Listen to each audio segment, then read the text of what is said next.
I've started taking apart the 911 engine. Probably the hardest thing was getting the exhaust off. All of the bolts were rusted, so I had to really cut most of the bolts off to remove the mufflers and the headers. The header to the head was all right, but all the rest of the fasteners were pretty much all rusted out. So what I've done is I've taken the head off, so now you can see inside the cylinders. Here's the head over here. And this is what I found. I did a leak down test and found that 5 of the cylinders were very good, and 1 cylinder, this number 6 cylinder, was very bad. And again, that's the one that was making the knocking noise. So we were able to take the intake off, take the muffler off, take the cam cover, that's this part right here, it has these plastic tubes in it. Take that off. That exposed us the backside of the head, I'll show that in a sec, with a special kind of girdle on it, and the girdle holds all the lifters. And then the cam shafts were on top of that. There's those cams there.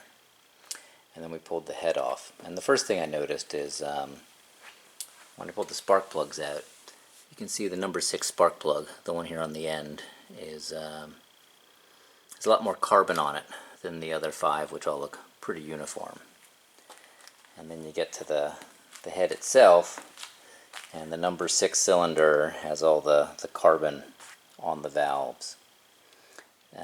So that's bad side. Oh, and when I did the leak down test, air was coming out of the cylinder even when it was supposed to be on the power stroke where everything's supposed to be sealed up. So I did a little sleuthing and found that it was leaking out the exhaust. The exhaust port is the smaller size valves. So something's up there, but you can see that the other 2 cylinders on the bank, have much more uniform color and no carbon. I haven't moved the crank yet, but you can see that it's at the top dead center for cylinder number 1 on the other side. The cylinders that I can see, so this number 5 is pretty clean. You can see a coloration mark there, but you can't feel anything. That doesn't mean the cylinder's not round. It just means that there's no scoring or real scratching from a piston ring that I can see. And then of course number 6 doesn't have a whole lot visible because the piston's 2/3 of the way up. But the part that is exposed looks pretty good. So again, I don't see any scratching or gouging. That should be below the piston ring line. So if there was a bad piston ring, you would think that it would be scratching or gouging. Or broken piston ring, it would be gouging up that cylinder wall. So I've taken off the valve springs for the 4 valves in number 6 here. And so our intake valves, when I slide these out, if you look at the seating surface, it's pretty clean and shiny. Not fantastic, but probably sealing some.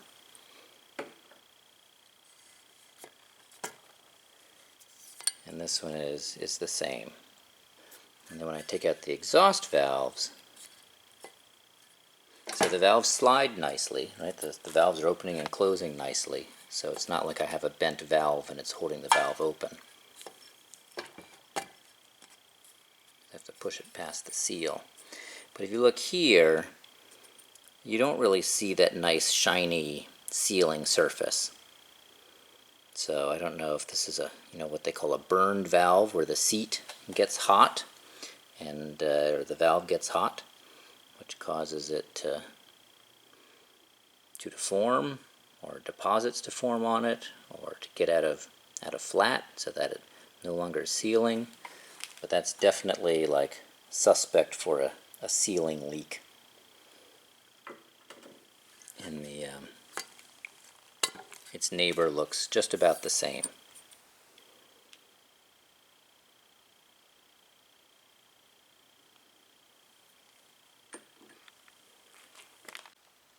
So I've just set the components kind of back in place to show and explain how the valve train works. This is a variocam engine.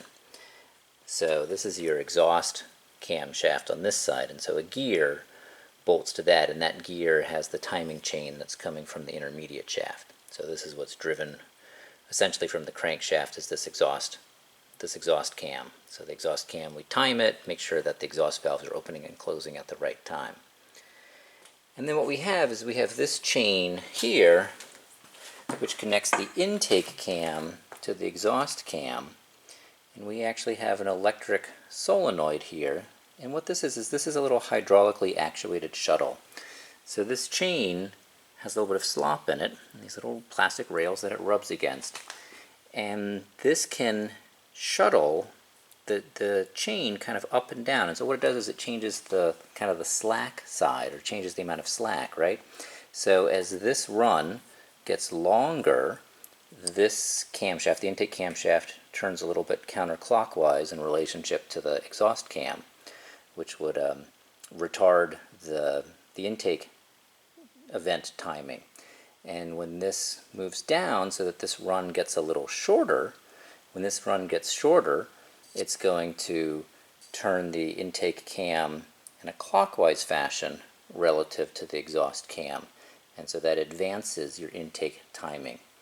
And what this does is they can program the computer and the fuel and everything else so that at certain RPM ranges, due to the air entering the intake and the momentum of the air molecules, you can change your valve timing and you can change your power band a little bit, and also your fuel economy.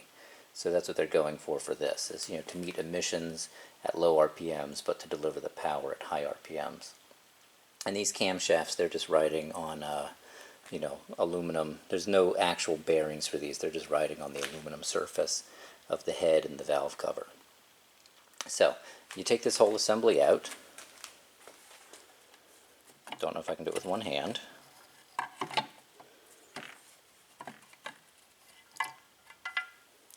So this all comes out as one assembly. You got a better idea of the that chain there and that actuator.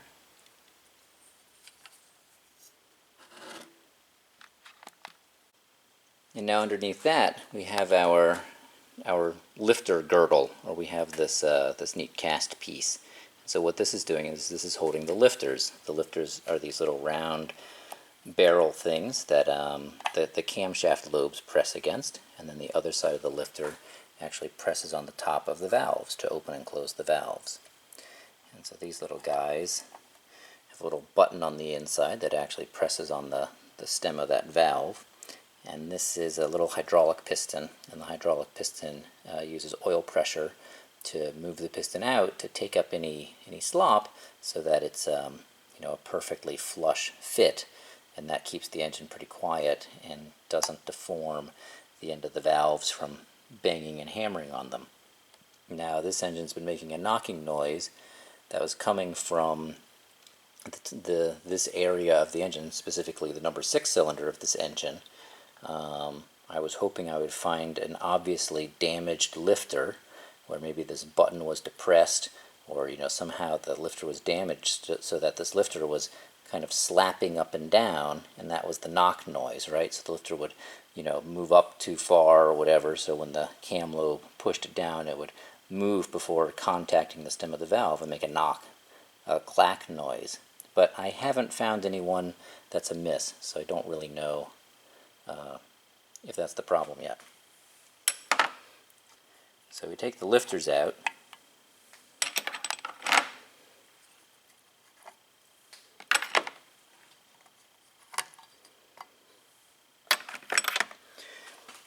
So with all the lifters out, we can take this girdle out, which is nicely machined on the back side, because these are the oil passageways for the engine to get oil to those lifters, both for lubrication of the lifters because they're moving up and down a lot, but again for that hydraulic pressure for the little button inside the lifter. And then with this out,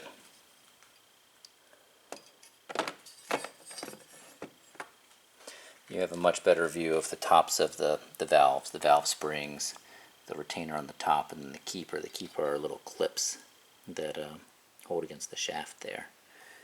Here are some of the keepers that are out there, a little tapered half moon piece that actually locks onto the little grooves on the valve stem like that. So when that's in place like that, the top of the spring can't come off. The spring retainer can't come off.